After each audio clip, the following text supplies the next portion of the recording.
The autumn rain drummed steadily against the windows of Megamart, one of Seattle's busiest grocery stores. The fluorescent lights cast a harsh glow over the crowded aisles, where dozens of customers hurried through their morning shopping routines. The smell of fresh bread from the bakery section mixed with the metallic scent of wet coats and umbrellas. Emma Rodriguez, 17 years old with shoulder-length dark hair and wearing dark sunglasses, carefully navigated the produce section with her white cane. Her fingers gently examined the apples, feeling for the firmest ones. She had been blind since birth, but her other senses had developed remarkably. She could tell the difference between a perfectly ripe banana and one that was overripe just by touch. "Excuse me, miss, do you need any help?" asked Mrs. Patterson, an elderly woman with a kind voice who had been watching Emma with admiration. Emma smiled warmly. "Thank you, but I'm doing fine. I've been shopping here for months now. I know my way around pretty well." "You're so independent, dear." "That's wonderful to see," Mrs. Patterson replied, genuinely impressed. Emma had insisted on doing the weekly grocery shopping alone. Her father, David Rodriguez, CEO of Rodriguez Holdings, a major investment firm with offices throughout the Pacific Northwest, had initially been hesitant. But Emma had convinced him that independence was crucial for her development. The store was particularly busy this Tuesday morning. The combination of the rainy weather and the approaching Thanksgiving holiday meant longer lines and more impatient customers. Emma methodically worked through her shopping list, which she had memorized completely. Milk, bread, eggs, chicken breast, vegetables for her father's favorite soup, and ingredients for the apple pie she planned to bake for their upcoming family dinner. As she made her way to the checkout area, Emma could hear the increasing tension in people's voices. Phones rang constantly, children were crying, and the general atmosphere was one of rush and stress. She chose what seemed to be the shortest line, though she couldn't see exactly how many people were ahead of her. The cashier at Register 7 was Tyler Mitchell, a 22-year-old college student who had been working at Megamart for just 3 months. He was having one of the worst mornings of his life. His car had broken down, making him 20 minutes late for work. His manager, Sandra Walsh, had already given him a verbal warning about his punctuality. His girlfriend had texted him that morning saying they needed to talk, never a good sign. And to top it all off, he had a major exam the next day that he felt completely unprepared for. Tyler's stress levels were through the roof as he mechanically scanned items, his movements becoming increasingly aggressive with each passing customer. When elderly customers took time to count their change, he would tap his fingers impatiently on the counter. When someone needed a price check, he would sigh audibly and roll his eyes. "Next," Tyler called out sharply, not even looking up as Emma approached his register with her cart. Emma began placing her items on the conveyor belt, taking her time to ensure each item was properly positioned. Her movements were careful and deliberate, as she had to rely on touch to make sure nothing would fall or get damaged. "Come on, lady, we don't have all day," Tyler muttered under his breath, loud enough for Emma to hear. Emma paused for a moment, surprised by the harsh tone, but continued with her task. She was used to encountering impatience from some people, but she had learned not to let it affect her confidence. Behind Emma in line, several customers were also growing impatient. A businessman in an expensive suit kept checking his watch and sighing loudly. A mother with 2 young children was trying to keep them entertained while waiting. An elderly man with a cane of his own watched the interaction with growing concern. "Ma'am, you need to move faster. There are other people waiting," Tyler said, his voice now clearly irritated and loud enough for other customers to hear.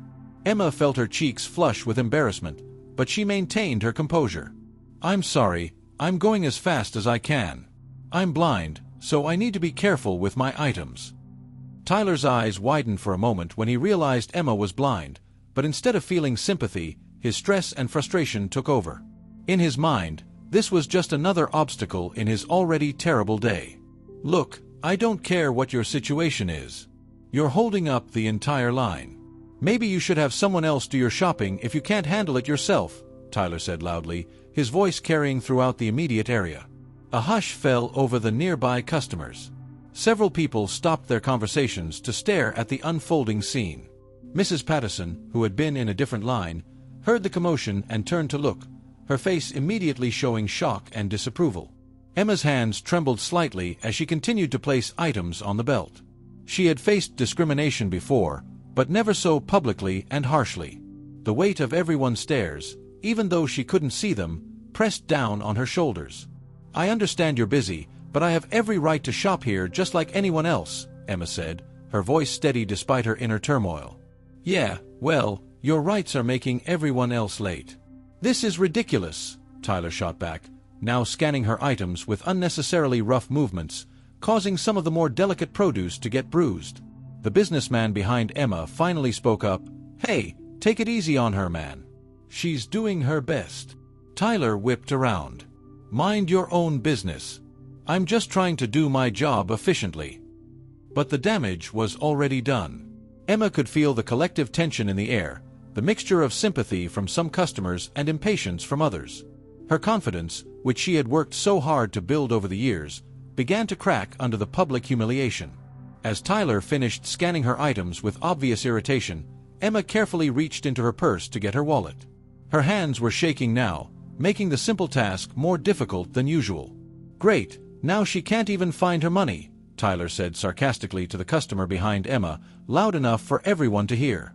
That was the final straw. Emma's composed facade finally broke, and tears began to form behind her dark sunglasses. The confident, independent young woman who had walked into the store that morning was being reduced to a spectacle of public shame. Unknown to anyone in the store, including Emma, her father David had decided to surprise her by meeting her at Megamart. He had finished an important board meeting early and thought it would be nice to drive her home, especially given the worsening weather outside. As CEO of Rodriguez Holdings, David was known throughout Seattle's business community for his sharp mind, ethical leadership, and fierce protection of his family. David Rodriguez pulled his black BMW into the Megamart parking lot, rain pelting his windshield. He had no idea that his daughter was, at that very moment, enduring one of the most humiliating experiences of her young life just a few yards away inside the store he was about to enter. The stage was set for a confrontation that would change multiple lives forever. David Rodriguez stepped through the automatic doors of Megamart, shaking the raindrops from his expensive charcoal coat. At 45, he carried himself with the quiet confidence of a man who had built his business empire from the ground up. His graying temples and kind but sharp eyes spoke of years of important decisions and successful negotiations. But nothing in his corporate experience had prepared him for what he was about to witness. The store's familiar sounds washed over him, shopping carts rolling across linoleum floors, the beeping of scanners, the general murmur of busy shoppers. He was looking forward to surprising Emma and perhaps taking her to lunch at their favorite cafe downtown. As he walked toward the checkout area where he expected to find her, a commotion near Register 7 caught his attention. At Register 7, the situation was escalating rapidly.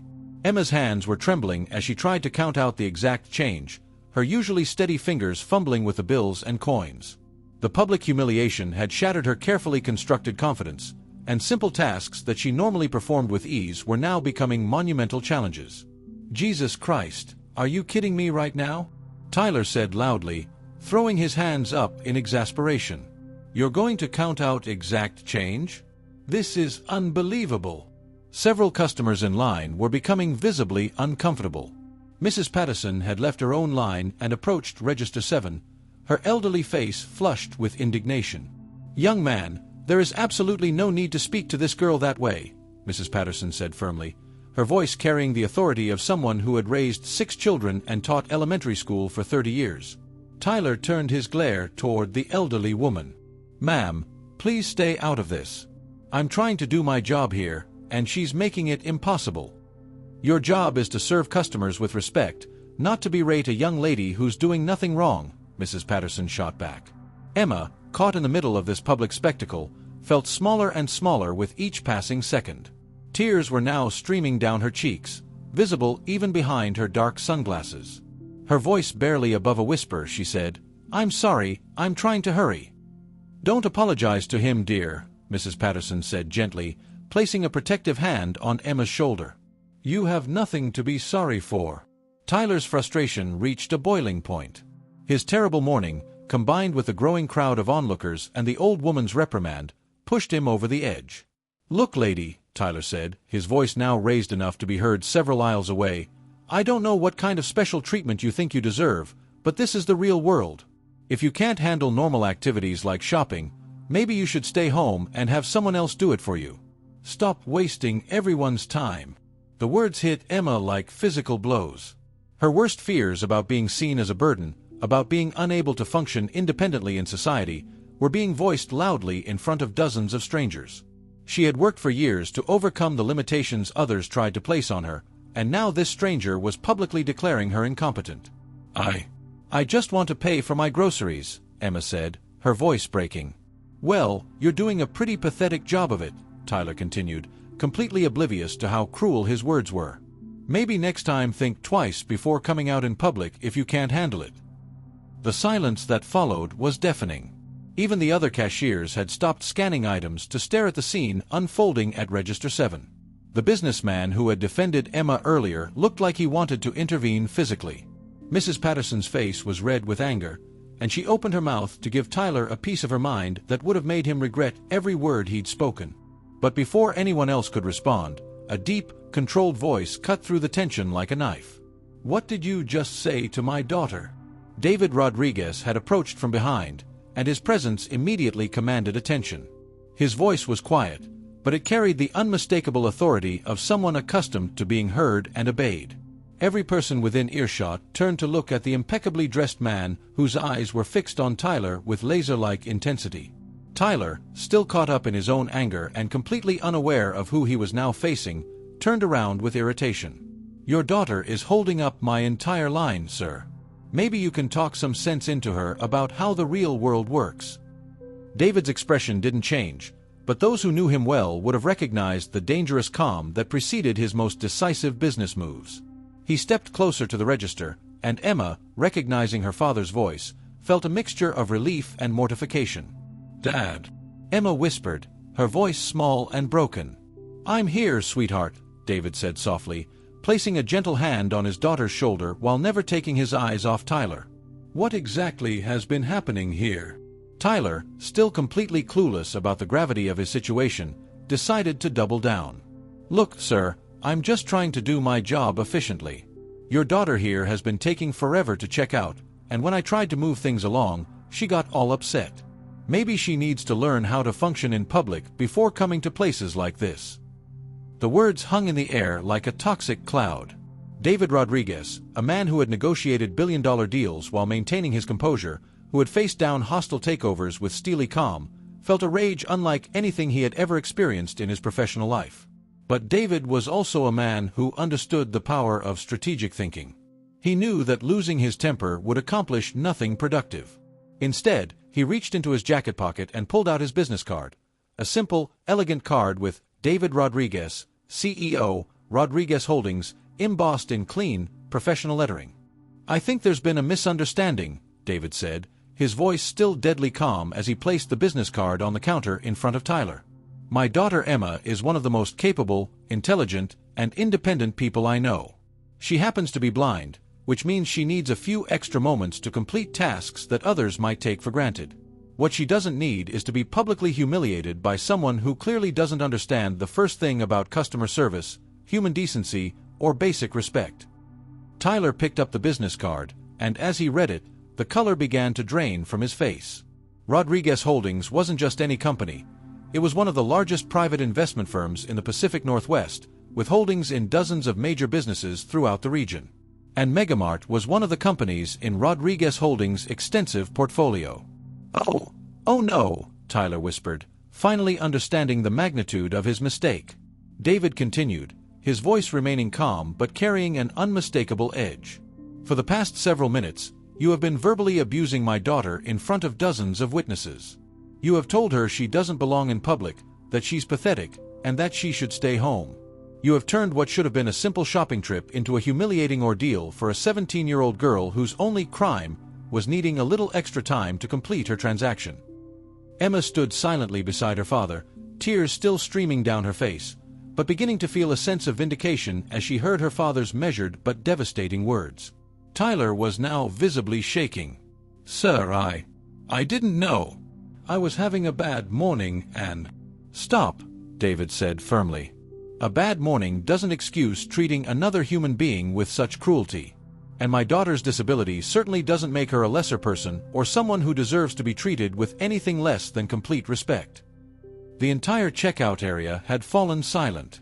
Other customers, cashiers, and even the store manager who had been called over by concerned employees all watched as one of Seattle's most powerful businessmen confronted the young cashier who had made the biggest mistake of his life. David placed both hands protectively on Emma's shoulders. "Emma, you have nothing to be ashamed of. You are independent, capable, and strong. Don't let anyone ever make you feel otherwise." But David Rodriguez wasn't finished. The protective father and shrewd businessman were about to merge in a way that would teach everyone present an unforgettable lesson about respect, consequences, and the true meaning of strength. Sandra Walsh, the store manager, pushed through the crowd of onlookers, her face pale with the realization that a major crisis was unfolding in her store. At 38, Sandra had managed retail establishments for over 15 years, but she had never faced a situation quite like this. As she approached Register 7, she could see Tyler standing frozen behind the counter, David Rodriguez's business card trembling in his hands. "Mr. Rodriguez," Sandra said, her voice carefully controlled, "I'm Sandra Walsh, the store manager. I sincerely apologize for whatever has happened here. Could we perhaps discuss this privately in my office?" David turned to face Sandra, his expression still calm but unyielding. "Ms. Walsh, I appreciate your concern, but this situation needs to be addressed publicly, just as my daughter was publicly humiliated. Your employee has spent the last several minutes telling my blind daughter that she doesn't belong in public spaces, that she's pathetic, and that she should stay home rather than attempt to function independently in society." Sandra's face went white as she fully grasped the severity of the situation.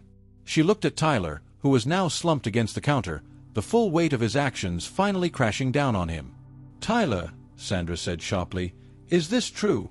Tyler could barely speak. I was having a bad day, and I didn't realize. I knew she was blind, but I just..."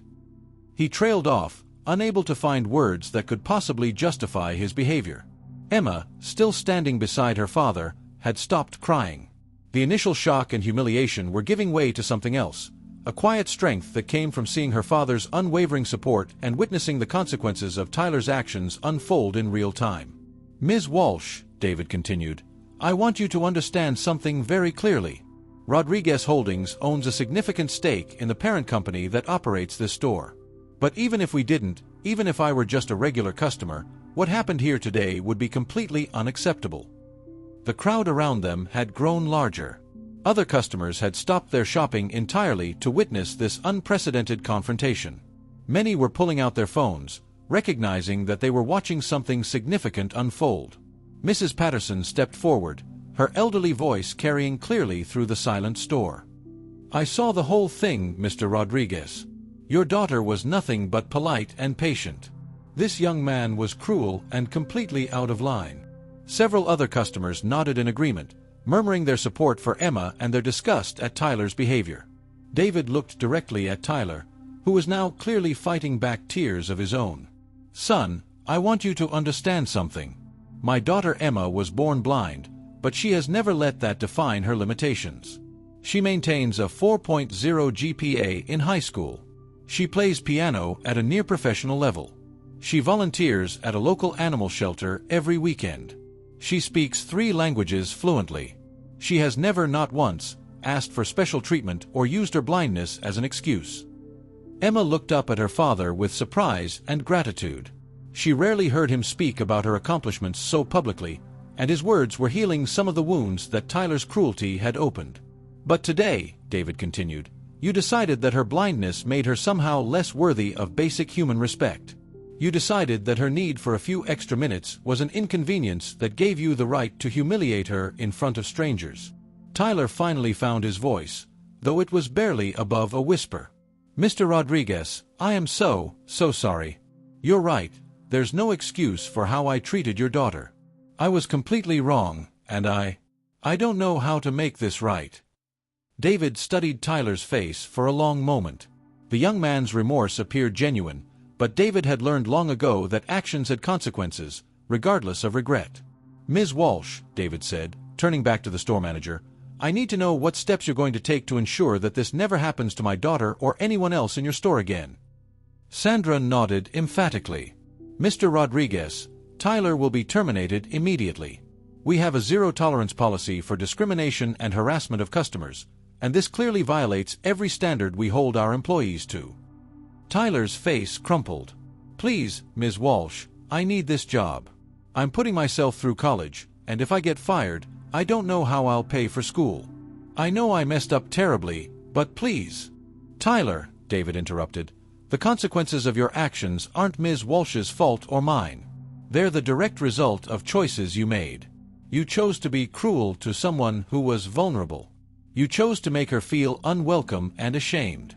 Those choices have consequences."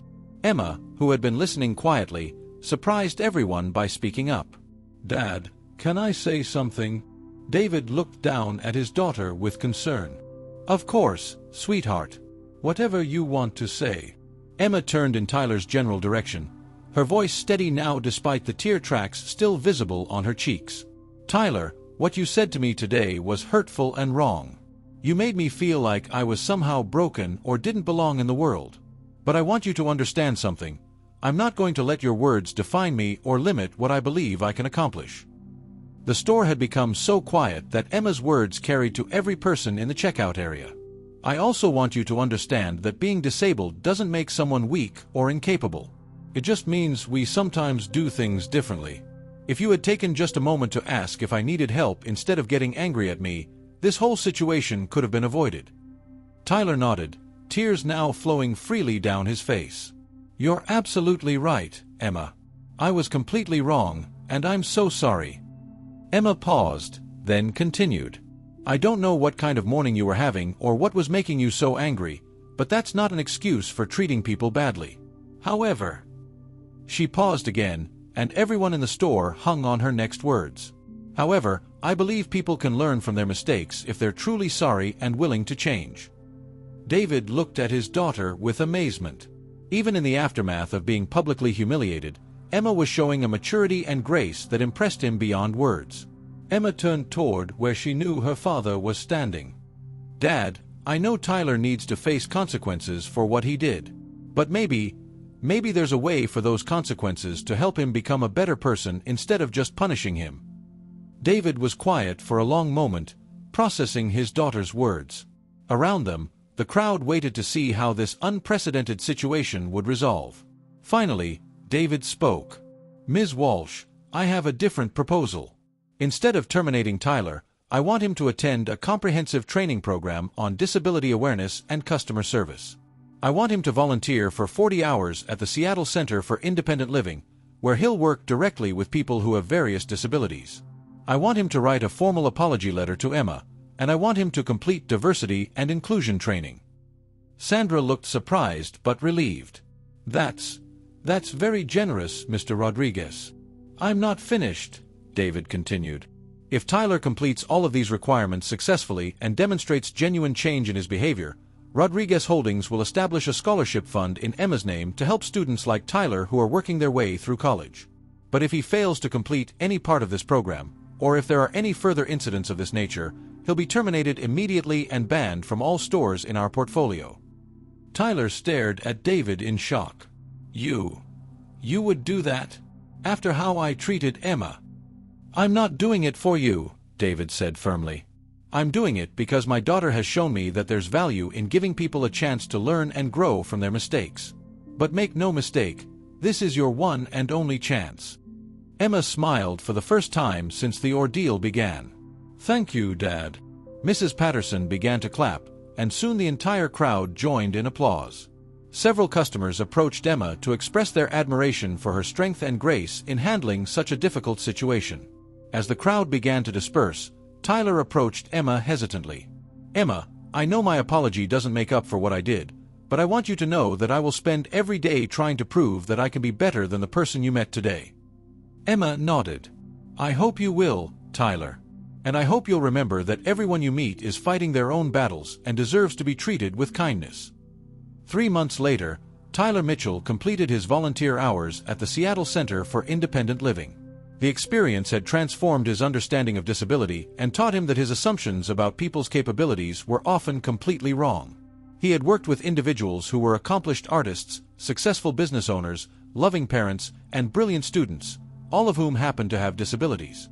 Emma Rodriguez went on to graduate as valedictorian of her high school class and received a full scholarship to Stanford University, where she planned to study law with a focus on disability rights advocacy.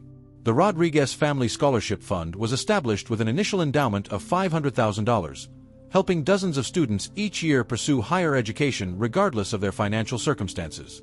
And Megamart implemented new company-wide training programs on inclusion and customer service, ensuring that what happened to Emma would never happen to another customer again. The morning that began with cruelty and humiliation had ended with justice, forgiveness, and the powerful demonstration that strength comes not from tearing others down, but from lifting them up, even when they've wronged us. As Emma and her father left the store that day, Emma paused at the automatic doors. "Dad, do you think Tyler will really change?" David put his arm around his daughter's shoulders. "I think you've given him the chance to become the person he's capable of being. Whether he takes that chance is up to him. But what I know for certain is that you've shown more character and strength today than most adults show in a lifetime." Emma smiled. "I learned from the best." Together, father and daughter walked out into the Seattle rain, their bond stronger than ever, carrying with them the knowledge that sometimes the worst moments in our lives can become the catalyst for the most meaningful change.